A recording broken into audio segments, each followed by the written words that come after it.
Ladies and gents, good afternoon. It is lovely to see you, and looks like we've got a great audience kicking around here. We were going, oh, are they all going to go to the other one? But we're very glad to have you all here this afternoon.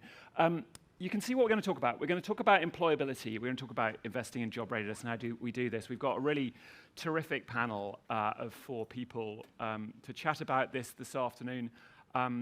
As it says up there, I'm Nick Kind. I work across education and the future of work, advising particularly philanthropies and impact investors, but across the whole spectrum. I'm not going to introduce myself any more than that, and I think that the folk on the panel are going to introduce themselves as we go, really. We're not going to do that kind of hello, we're us thing. We're going to just get straight on and into the content. This is a pretty significant issue. And it's, I think, top of mind for many people at the moment. I think, actually across society. I mean, obviously, from those of us that are worrying about our children who are currently at university and looking at the job market, right through to the much more profound and challenging issues in and around NEETs and so on. And we've seen this week, I mean, within the last few days, the government taking further action in and around this issue. Regrettably, I don't think that's going to fix the problem universally. This is a particularly wicked issue. And what we want to do today is do a little bit of talking about what the issue is. We're going to do a little bit, tiny bit of framing, but I think all of us know and have seen a bunch of those statistics. You know, our skills systems are really struggling to keep pace, both with the pace of change and also with some of the systemic issues that are starting to emerge in very stark terms, you know, across not only the UK, but also across Europe and the US. So this is a significant issue. We want to talk about it. We're not just going to talk about the problem. We're actually, and the real point about this session is we're going to talk about solutions, and we're going to talk about what people are doing with it. And so that's our focus. Our focus is to bring a little bit of hope to your Thursday afternoon, as well as some realism for that. I'm going to sort of go through the panel one by one. We've had a bit of a chat, and there is an order to this. We're going to do, I think, we're going to do a little bit of time. We've got a small enough group here to do some questions and discussions at the end, so I'll try and preserve some time for that as well. So please note them down and think about them as we're going through. And hopefully this will turn into a bit of a discussion. So that's the plan. If everybody, we'll do that for the next hour, and then everybody gets a beer, so that's marvelous. I'm actually, Ash, I'm going to turn to you first, I think you know. I'll let you introduce yourself and talk about this problem, you know. How do we invest in job readiness? You have a particular perspective, both given the very interesting place that you find yourself. I'm going to let you talk more about that. Sure. Not sure we need these, so I'm just going to talk, but if you can't hear me, let me know. Yeah, is it helpful? Okay. To tell you all more about the interesting place where I work at Resolution Ventures, which is the social investment arm of the Resolution Foundation. I work with researchers, economists who spend a lot of time looking at the labor market, and particularly, in this case, unemployment and what's going on with young people that are unemployed in the UK. They have, over the past few weeks, released a lot of research that they've been doing, which is why I have so many, I have so much paper on me, because there is so much rich data out there. But as investors, the way we think about this is it's not just a simple supply and demand issue, and it's not just a skills gap issue. It's a health issue, it's an infrastructure issue, and more than anything, it's about transition. So I'll dive into each one of those three. They found that unemployment, or with young people that are unemployed, mental health is a huge aspect. The pathways into employment don't have an integrative approach that takes into account that those facing joblessness, those that are not in training or don't have qualifications, also face mental health issues, and that makes the journey into employment much harder. And There's also a connectivity issue, so it's hard to reach people that are unemployed, but it's even harder to reach people that are not actively looking for jobs, those that are a few degrees removed from the labor market and are having issues sort of seeing how they can even get onto employment services or find a way into a job. And then lastly, there is the issue of qualifications. It's hard to know what qualifications to go for, especially as the economy is changing so quickly. There's a lot in the news about AI and job displacement, and I think that's leading to even more uncertainty at the very bottom of that unemployment bracket. So that's how we look at it. And I think that's a good framing for the issue. I think in terms of investing, we tend to meet with startups that are working, on the ground. They're working with young people, but they're also working with people that are having to transition careers. And it's these three things that we think are missing from what we see. And just going to that, I mean, you are very explicitly an impact investor, so you care, about the social return as well as the financial return. There are places that impact investors can go, and there are places which are just, even for impact investors, too difficult. Yeah. You've talked about three things there.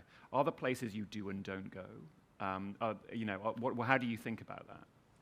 Good question. And we do think about this a lot internally within the team. There are some issues that just need policy to tackle.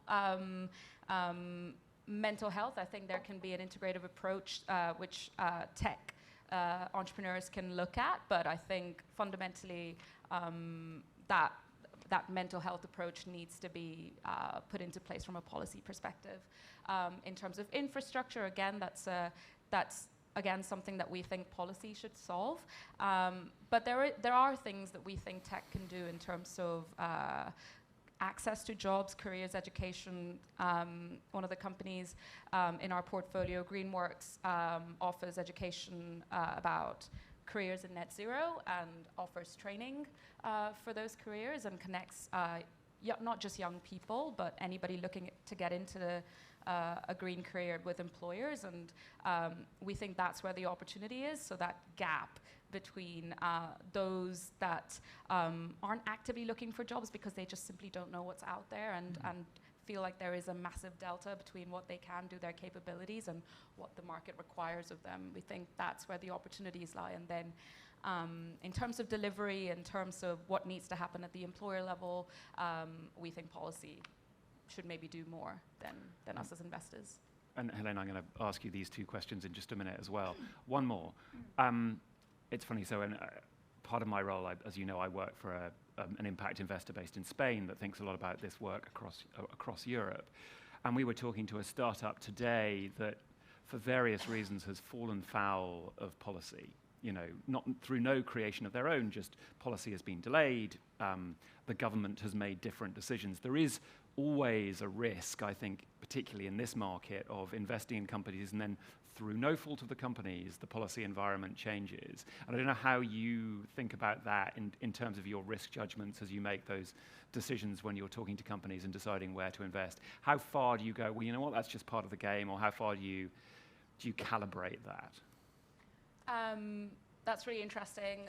We've seen that with some of our startups as well, where there are policy levers that need to be unlocked in order for them to grow or to find footing within the market.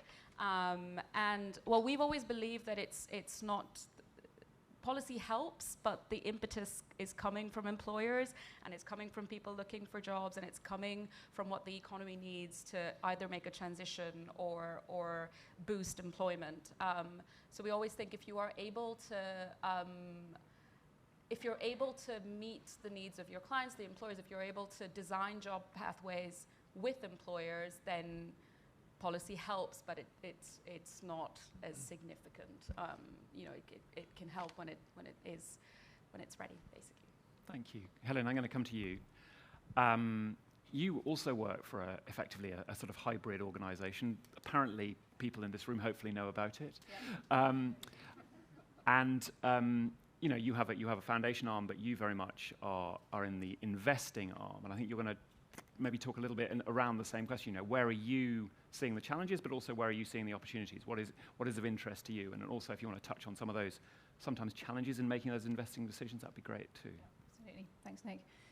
So Helen Gironi, Director of Ventures at UFI. Essentially, we've backed 21 really early stage, quite vulnerable businesses in this space that are helping people use technology to acquire skills for work and progress in that work. So in terms of sort of where we see opportunity, first of all, we're seeing unprecedented or at least equal amounts of innovation. And that doesn't necessarily follow given the sort of economic backdrop, but we are seeing good deal flow and, you know, founders continuing to put a lot of energy into developing solutions. So it's still a very, very exciting space to be. And founders that are very committed to impact and very focused on the learner that they are serving and whether those learning outcomes are having. And I think that, you know, that certainly stands out from other sectors where arguably the sort of the impact is less of an issue or less key. So I'm really encouraged to see that. I think what we are seeing is lots of very targeted solutions. So early stage businesses that have one particular learner type in mind and that are trying to progress on from that. But they are quite vulnerable small businesses when they first start up because they're starting with a solution and they think very hard about the learner that they're serving and therefore they're not diversified. We're seeing learning budgets under pressure and I think that is a challenge of the sector.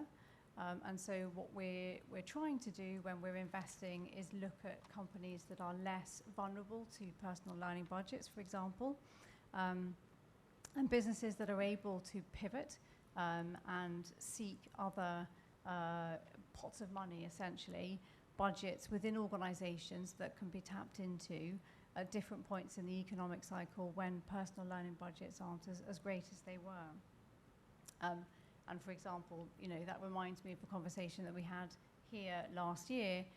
We had the CEO of Data Literacy Academy talking about tapping into budgets that were controlled very much by the C-suite, the CEO, and that enabled them to keep selling when personal learning budgets are decreasing. We're seeing a lot of investors in the sector focusing on efficiency gains, which is great if you are a purely commercial investor, but as an impact investor, that's something that makes us think very hard about whether those efficiency gains, who benefits from them essentially. And say what you mean. Tell us a quick story about what you mean by efficiency gains. So that can mean so many things. Oh, no, absolutely can. So these are, you know, often tools that help businesses understand or replace people with tech. So, or help businesses rationalize and spend less on their people. So dumb learning down, for example, that kind of thing. That doesn't have the learner in mind, doesn't benefit the learner. And UFI is here to benefit both the economy, so businesses, and the learner, but we really think very deeply about how the learner is impacted from our investing activities. So it's very important that the effect on the learner is positive.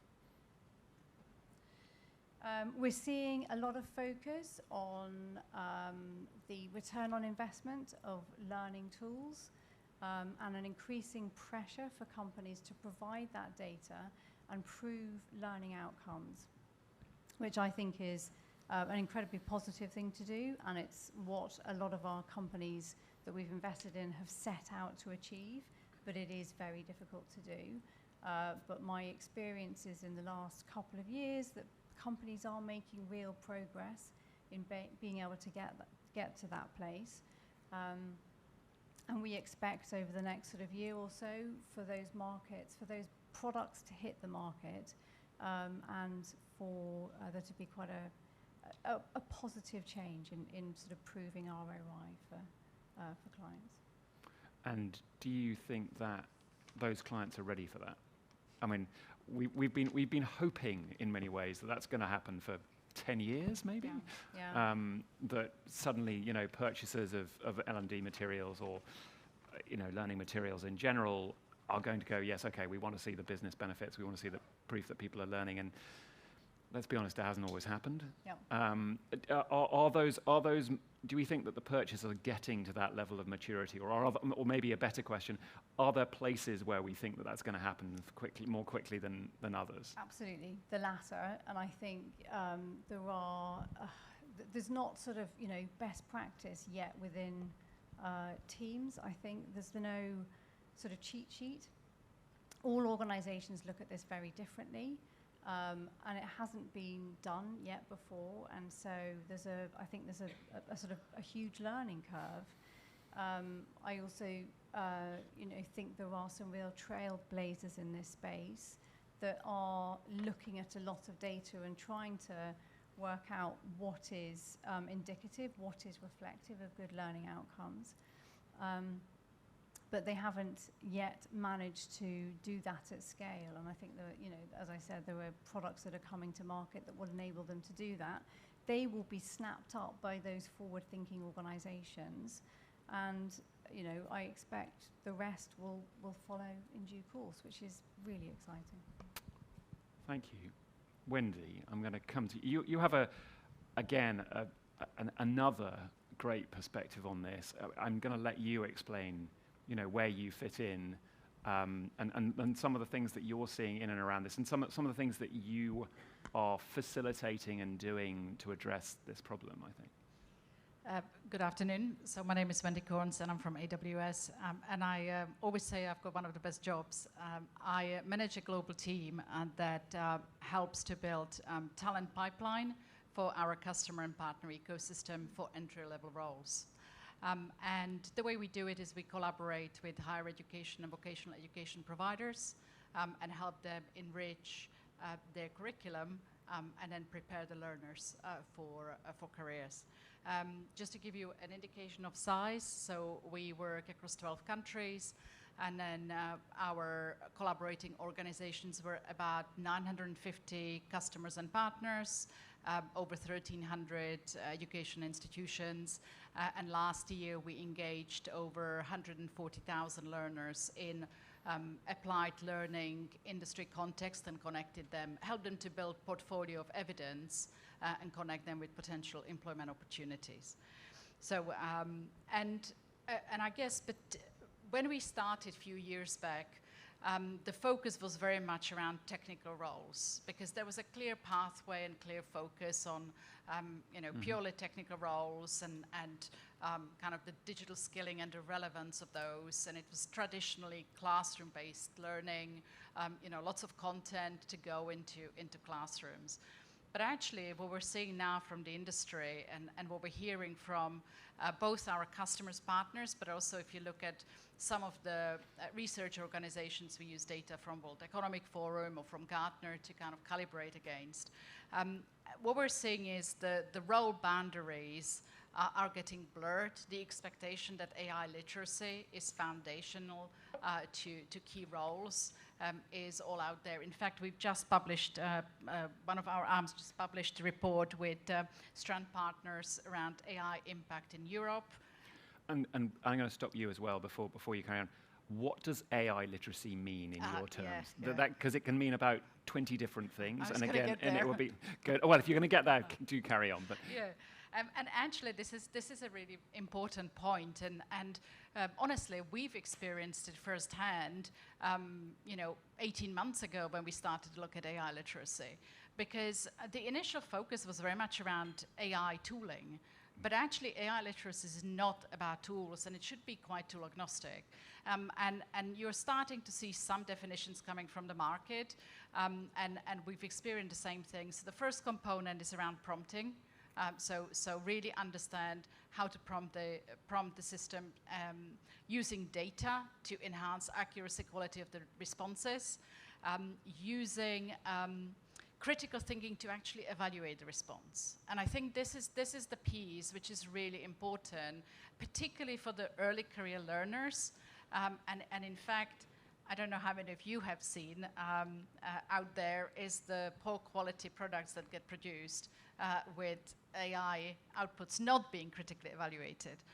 So I think really is the evaluation of the outputs, and it is a responsible usage of AI. So I think these are all kind of key components that the learners need to understand. And then from that point, you start moving into the contextualization piece. So if I am a biochemistry student or a law degree student, where and how should I be using AI? What is the appropriate usage in my field? Are there any specialized tool sets? Are there, in fact, any specialized large language models that have been trained on relevant data sets that I should be using in my domain? So it's the AI literacy, it is the responsible usage component and the domain skills. But alongside those, we're actually seeing an increased demand for the soft skills. So your analytical thinking, your critical thinking, your problem solving, which are all skills that are expected from potential employers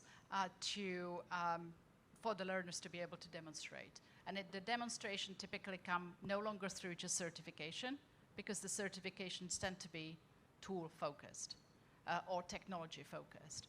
It actually tends to come from a portfolio of evidence. And I mean, I want just how, and yeah, I wanted to build on that, and I'm going to come right to you in a minute, Andy, because I know you've got a lot to say on this. Wendy, how are you? I was reading something from a very eminent expert in assessment on his Substack the other day, who contended that you cannot assess soft skills unless they are within a particular subject. I happen to disagree with him, but I would love to hear how you are both teaching and assessing those skills that you're talking about.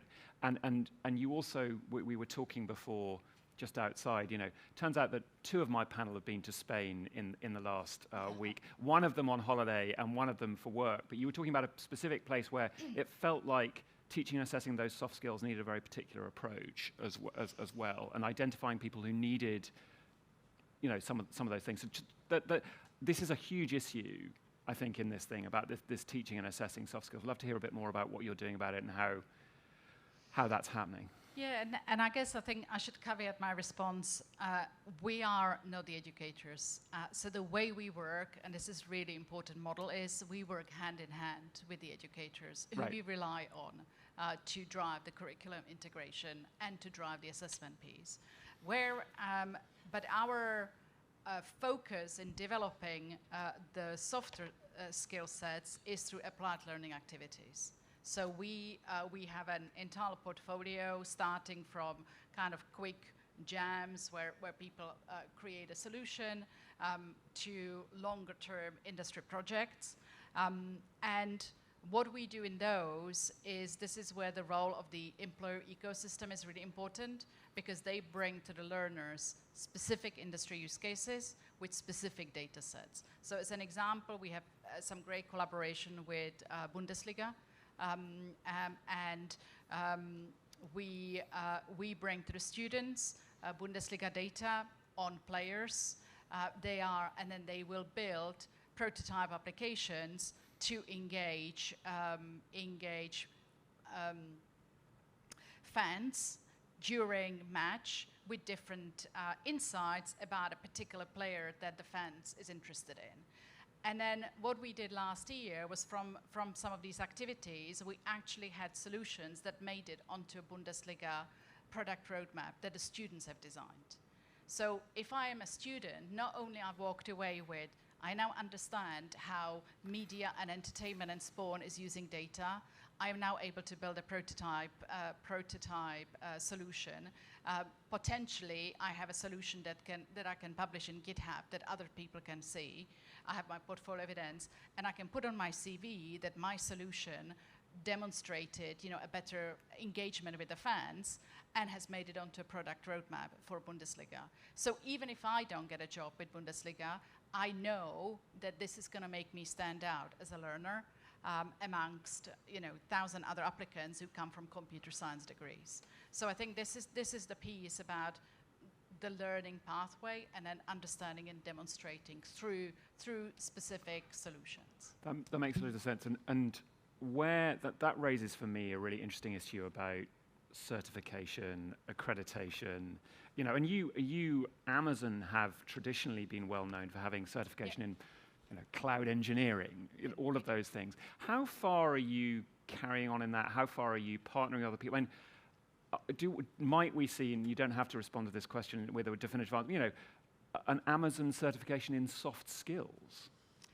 I don't think we'll get there with Amazon soft skills. But I think because it's fundamentally not sure it's our role either. Right. I think at the end of the day, we are a technology provider, and our focus indeed is on the foundational technical skills, and certifications are still valued. They demonstrate a certain level of competence, but that typically is a classroom and a potentially some level of application. Certain certs will have applications, other certs is just knowledge base.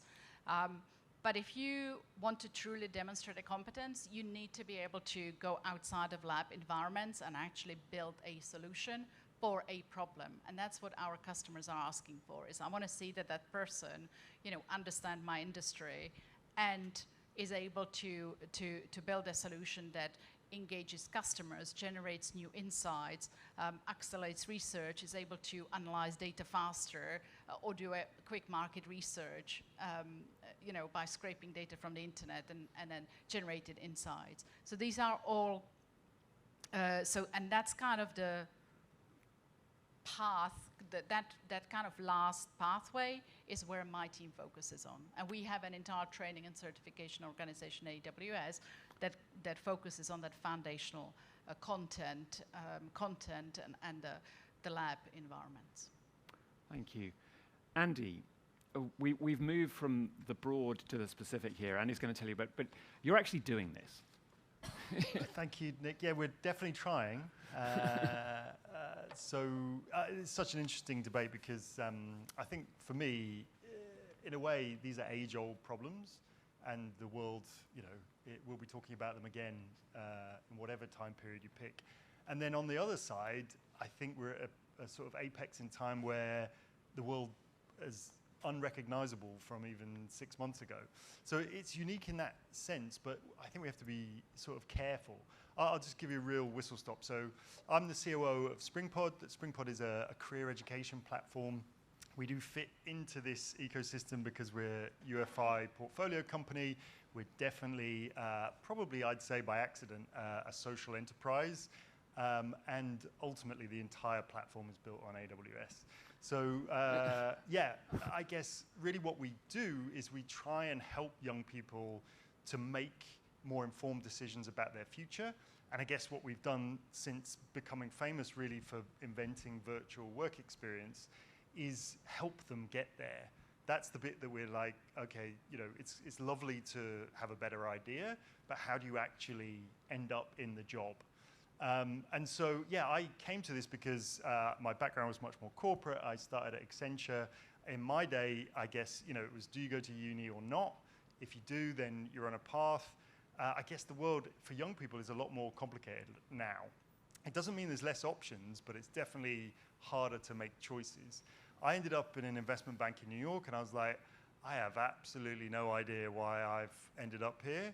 And so, how can we help young people be better informed and actually try options before they actually make those decisions? So that's what the business is. Companies like Amazon, like Rolls-Royce, we've got an RAF program coming out that's going to be fairly game-changing. They pay us to create these immersive experiences where young people can go and see what it would be like to actually work in that profession and then try it out. And I guess where we've been talking about what I love is this point on, we feels like we're now in a world where it really is about show and not tell. And that's really what we're finding is changing. So, in that step from how do we go now, from here's my CV, let me explain what I can do, to how do we train in soft skills and why are they important? I actually do think there will be if it's not Amazon, a technology company's soft skill accreditation, but it's a super delicate area because accreditation for me is like, it's only as important as the person that's receiving the the talent and the capabilities. So that's what we try and do is say, well, don't worry about a generic accreditation. Let's connect you with the employer and you work on their employability skills. But the next piece is around, well, ultimately, if you haven't got experience, where do you start? And so that's the piece where essentially we firstly try and build confidence. I think everything that Ash and Nick has said is absolutely spot on about the problem, but I think we have to be careful on the macro sort of narrative. Like, mental health challenges are not new and NEET challenges are not new. So we've had those problems. I guess, the environment is maybe exaggerating them, but how do we actually help build confidence and then make it easier to access the world that they now find themselves in? So what we need to be able to do is, given it's practically impossible to get everybody in-person experience, is use the technology now to simulate that. And so we do that for the people that connect us. But now what we're looking at is linked exactly to what Wendy is saying. How do you create essentially a micro internship that allows a business to set a problem and then the critical thinking to be applied to the use of AI as a tool so that young people can really go about showing how they would solve that problem.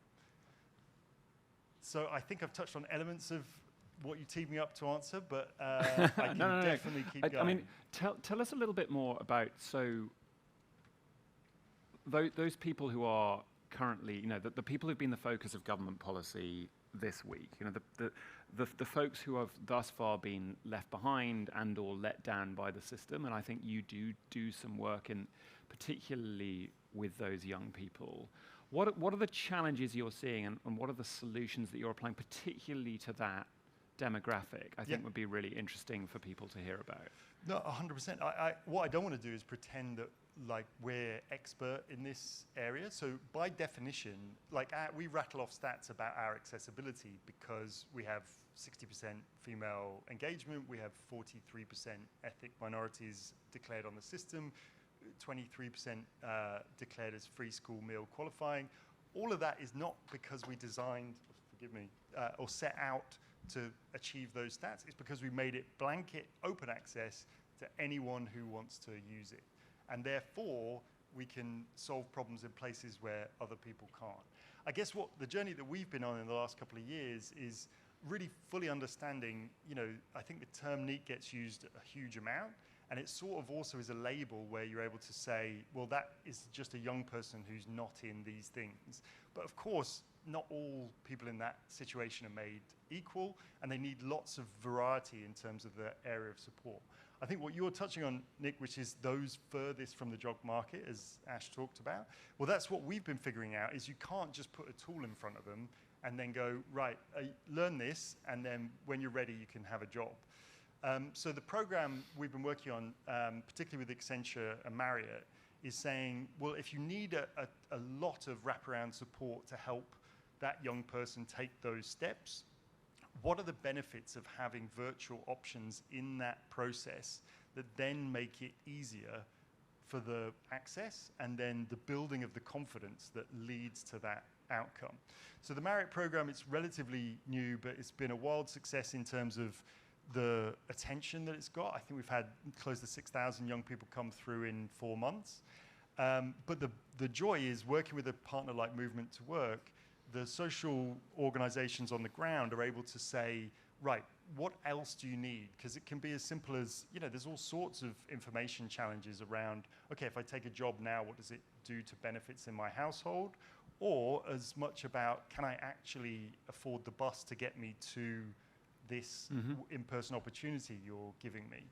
So it's the partnership that makes the difference. We open up the access, and then we, give opportunities. But it's only by saying, if you plug that into the ecosystem that's actually providing this support at the moment, can you help those furthest from the job market? And presumably, as a commercial organisation that's got to show some sort of financial return, you've got to pay your bills.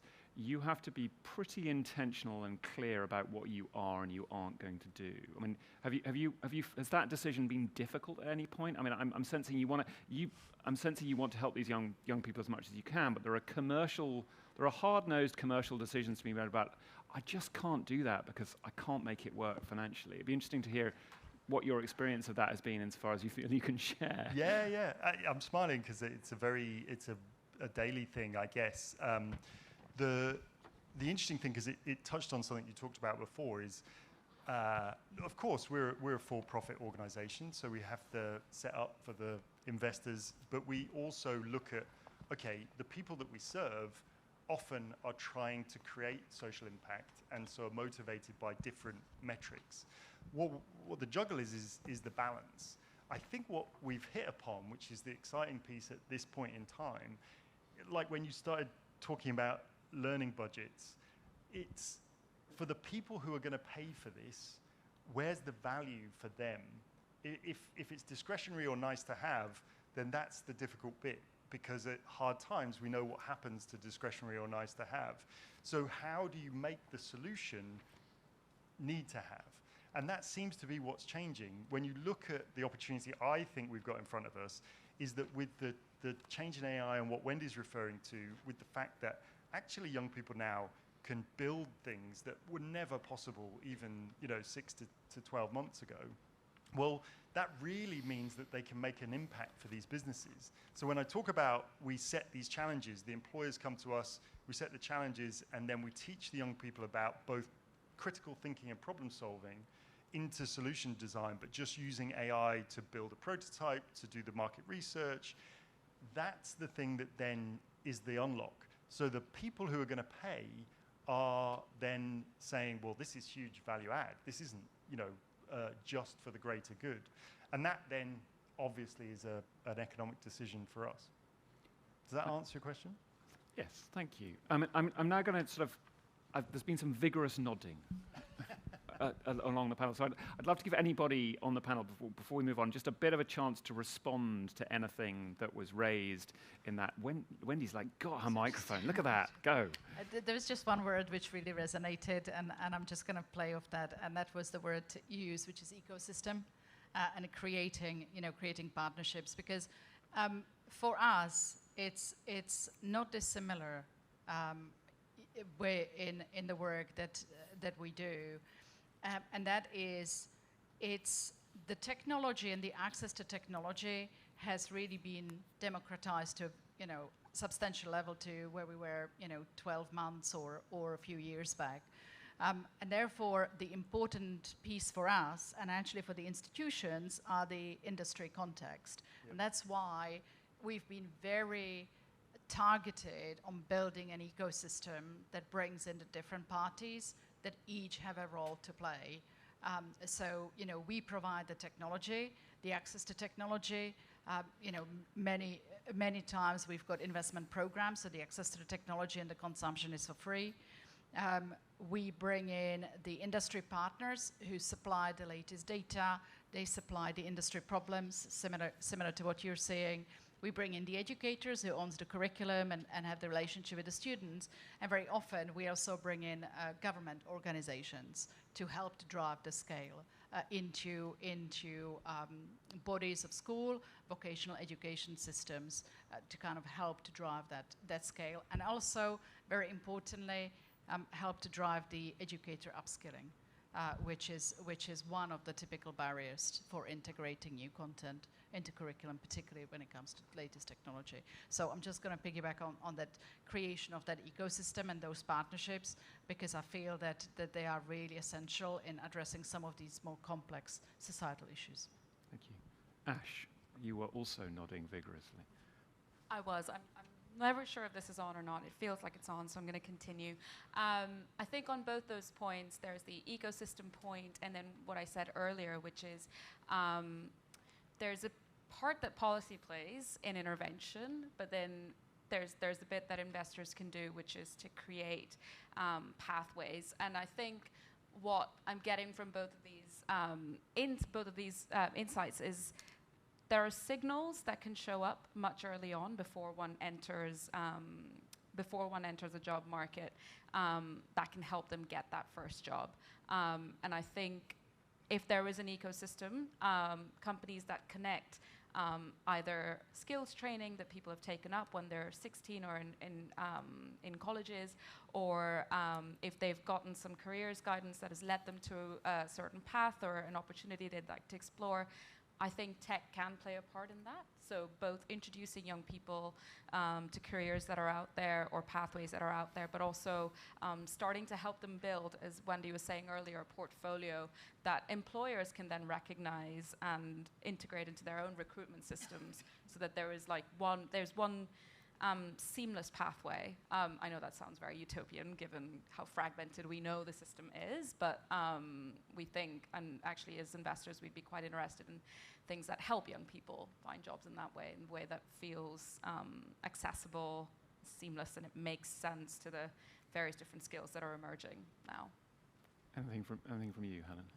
Thank you. A couple of things. I just wanted to say that UFI was one of the partners that in the Digital Badging Commission, and we published a report last year looking at credentials and really came up with some recommendations about what we think needs to be done in the UK in order for this to really take off. So I would point you to our website to have a read of that. There were some really interesting recommendations. One of which is standardization, which won't be a surprise. And I just wanted to come back to the point on soft skills, and I absolutely agree that this is an area of increasing importance, and one where we think we will see more investment in the sort of not too distant future. What we're not seeing is many opportunities in the market that are investable, and this is more of a question really. I'm wondering why. If we look at our portfolio, we've got 2 businesses that are really focusing on this area out of 21, and that feels quite underweight. I think there is also a question about whose responsibility is it? Is it schools? Is it FE colleges? Is it higher education? At the moment, I don't think anybody is responsible. I'm not saying that there should be any one organisation, one group of organisations that are responsible, but I think it's kind of falling between the cracks because it's not obvious whose responsibility it is. I was going to make a flippant comment, which it looks like apparently Alan Milburn is responsible right now for this particular thing. But I think there is clearly this issue of who picks up the ball here. I just wanted to build on a couple of things that Ash said. To ask you two specifically another question, although I'll pass it to you two as well, though it's not your formal role. What are you looking for right now beyond what you've already said? Are there types of businesses, are there problems that you want to see people solving? And given those constraints that you've just talked about, Helen, about obviously they need to be investable. It's like if somebody sitting in this room is thinking of starting a business next week, and they want to come to Helen or Ash for money, what does that business look like? So there were quite a few, but I'll talk through maybe 3. So soft skills, as I said before, there is also a gap in place-based training, so matching the needs of local employers to the local community.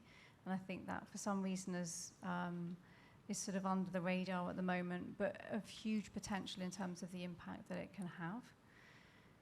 I think the credential system and chunking learning. So you don't necessarily go to college for a number of years, but you go for 6 months or a year, and that then leads you into a role. You go back, 10 years later and learn something different, and there is still budget to do that because you haven't embarked on a long degree. I think that is where the market is heading, and that's certainly where the sort of new operators are focusing, and I think the existing operators, i.e. higher education and FE, will become more and more focused on competing with that. Because I think that's how learners want to learn. They want better return on investment, and at the moment I don't think that's clear. There are also a number of areas that have opened up because of the shifting economy, green skills, for example, where there are very obvious skills gaps. But also, I think investors are uncertain about committing capital until it's clear when those roles are really needed. And I think it's important that we don't build before there's a market, and have to wait too long for those roles to be required, skills required. And you and I have just written a report published yesterday, everybody. It should be in your inboxes. If it's not, look on the UFI website, which is all about that uncertainty more than anything else. Ash? I think I have a few answers to your question. The first is the thing that I mentioned earlier. We are quite interested in solutions that can provide the scaffolding, I guess, that young people need to get into the jobs market. That's soft skills, it's technical skills, it's employability training, so learning how to be in the job, that can happen through simulations. All of those we think form, in a way, the scaffolding or the infrastructure to help young people into jobs. I think my team and I have been discussing more so what the issues are, because I think there's been just a slew of research from the Resolution Foundation, which you should also look at, which is sort of highlighted issues for us. But I don't think we have ourselves seen tech solutions that fully answer those issues. And I think one of those is, how do you reach people that are not just unemployed, but are economically inactive? They are not looking for jobs. They're disengaged from the system. Some of them aren't even in the benefits system, which is how I think the government is trying to reach these people today. And how do you find these people, and then how do you engage them, and then in the end place them into long-term meaningful jobs? Another thing that we're interested in is how employability solutions targeted at young people integrate mental health support. We think some companies are doing this really well, and I think we are early stage investors, and we'd like to meet more companies that are looking at this sort of integrative approach. I think there is also something to do, and this is another thing we haven't figured out as investors, but we're very interested in learning more about, which is, how do you do careers guidance well? And how do you move beyond, I don't know, like a quiz that gives people maybe a few options they could pick from, to something that truly helps them figure out where they fit into today's labor market. We think that's incredibly important. I don't have first-hand experience of the British school system, but I don't think any school system does careers guidance in the early careers guidance very, very well. So we think tech has a part to play here, and we'd love to see more of that. And there's a huge amount going on in that space in the US right now, actually. There's a lot of people doing a lot of thinking about that across the spectrum, from philanthropy right forward to sort of private equity. So yeah, lots going on in that space. I don't know if either of you wanted to answer that question. I give you the opportunity, but clearly it's not your day jobs, but more than happy to hear. It's not. I will just highlight, I think, some of the challenges we're facing, specifically with the type of learner that we're working with. Mm-hmm. So my learner is 18 plus, somebody who is in education, vocational education, higher education. And the challenges that we're seeing there, particularly around the AI learning pathway, is the problematic tooling that exists at a higher education institution. So, and what I mean by that is, you will typically have solutions which are for the content. You will have a different solution, which is an AI chatbot, which may or may not be officially approved by the school, because we still have got, even in UK, Russell Group institutions who don't even have an AI usage policy, let alone an approved tool. So you have your content, you have your educator who may or may not be skilled on AI, you have the learner, you have some lab environments, and you might have no access or some access into more advanced technology. And the integration pathway doesn't exist. But from an AI learning perspective, what you ideally want to have is an environment where the learner can learn on the job as part of the job, which means learn in the classroom and build their competency as they go at their own pace, not dependent on the educator.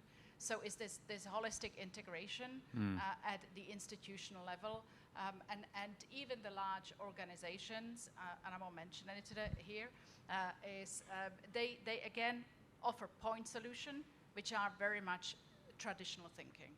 I'll offer you content, I'll offer you labs, sometimes I'll offer you content and labs, but I won't go into how do I build an application that I can actually really use and scale across an institution. So better integration, I think, in that. You're smiling. There's really good nodding going on at the end there. No, I just to add to that, I like, you know, we're a scale up, so we do look at what's in the landscape, but probably best thing I can do is give an example of where we've come from and where we've now got to, and I guess what we think it's opened our eyes to and makes us feel like we've struck gold, to be honest. So we're in over 4,000 schools across the country. We have 200 odd employer programs that young people can explore their options. But the challenge is, look, there's different stages to this. That's wonderful. You can then figure out what you might want to be, but how do you then get ready and get into it? So I guess, if I just give you the example, we sat down with the University of Liverpool and we said, look, you've made a commitment to say every young person that comes through this institution is going to get meaningful work-based learning with an employer. That is impossible, so how are we going to solve it?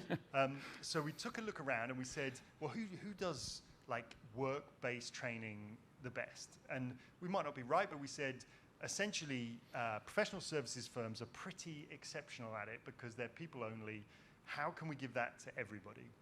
So we just went to them and said to Accenture, right, do you want to create a mini version of this that works on problem solving and critical thinking for young people, and we'll couple it with how then can you power that through the AI tools. So it's not a 2-year program. In 4 weeks, we're expecting you to be ready to work on a business challenge. So then just the example, there's many of them, but Jaguar Land Rover came in, and this is where you're talking about, you know, we need to, if we're going to teach them both technical and soft skills, it's got to be what the employer wants, and then it's got to be in that context. So I thought when they gave this brief, I was like, is that going to resonate? Like, are young people going to enjoy that? Jaguar Land Rover said, look, we've got these beautiful cars, and our accessories are ugly. So, like, where's the mismatch, and can the young people help us figure out this problem? So, I don't know, 12 months ago, that would have been a PowerPoint presentation where we say we've got some ideas. Like, what we're getting from the young people now is these crazy avatar-led presentations with actual designs of Range Rovers with these unbelievable accessories on them. And you're like, that's so cool. Like, what have we unlocked here? What have we unleashed? But they're doing it in teams. They're doing it with practice against an interview, a pitch coach. So the soft skills aren't this abstract list of things you have to think, have I got leadership? Have I got thinking? It's like, no, you practice it in the problem solving with the company that's then going to use them. And surprise, surprise, they're like, that's amazing, come on in. Best accessory? It was a roof rack, madly, but you can barely see it. So it was a very... Slick. Now you're sounding like a young person. Thank you, and thank you all. It's just over time. Everybody wants their tea, beer, and juice, so we will conclude there. Just a quick thank you to all of my panel for coming.